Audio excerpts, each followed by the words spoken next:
Philip, tell me about Dream Defenders.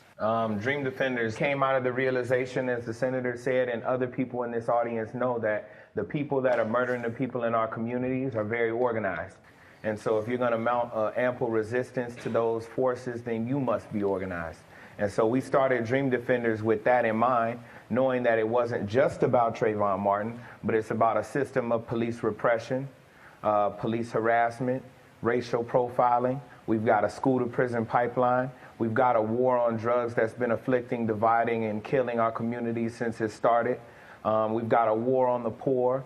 We've got a war on immigrant communities. And if you're going to mount a fight against a system that has for 400 years perfected the method of repression of people that look like me, look like us, then you've got to have an organized force to fight against that. So we started in Florida with that in mind. Do you see what Senator McCaskill talks about, the elective office as one way? Because you just bit off a lot. Yeah. A lot. Well, I think we the people to do it. I'm hungry. And I think, I think running for office is good, but one of the last things that Dr. King said before he died was that he feared that he had brought us into a burning building.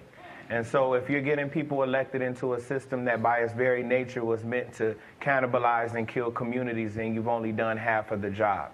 And so I think it's a yes and. We need people that look like us, but black officers. I've had interactions with black officers that were way worse than white officers. And so it's not a matter of just having a representative that's on the city council or in the mayor's office or on the police force that looks like you. They've got to come from the community, know the issues of the community, and then there's folks in the community that got to remind them every day that we pay your bills. And we're watching every single day to ensure that the platform on which we elected you with is followed, and also defend you when those people that seek to calibrate the system and right the system as it's been built seek to come at you for that office. Now here's the thing, Philip.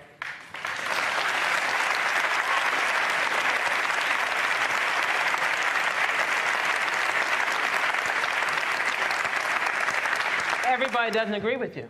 Everybody doesn't see the root of the problem. Ross Kaminsky is one of them. Ross Kaminsky writes for American Spectator, and he thinks, in fact, that a lot of folks should be looking at themselves in the mirror.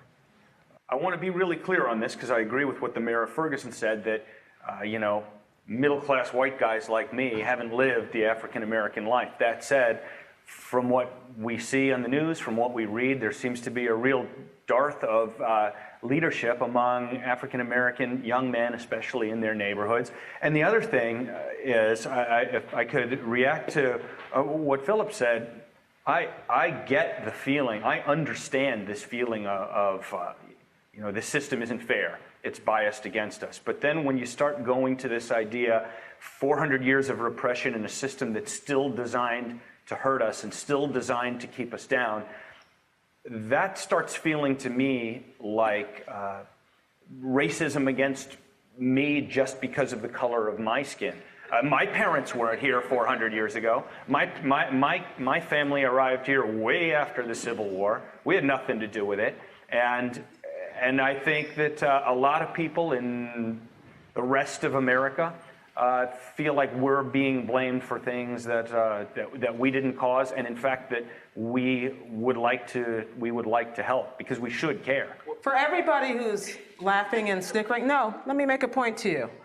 St. Louis, there was a St. Louis County poll done just last week, in which roughly 60% of the people said, I think that this is a problem. And those 60% of the people were black. And then 60% of white people said, I don't think it's a problem. There is a real, true divide.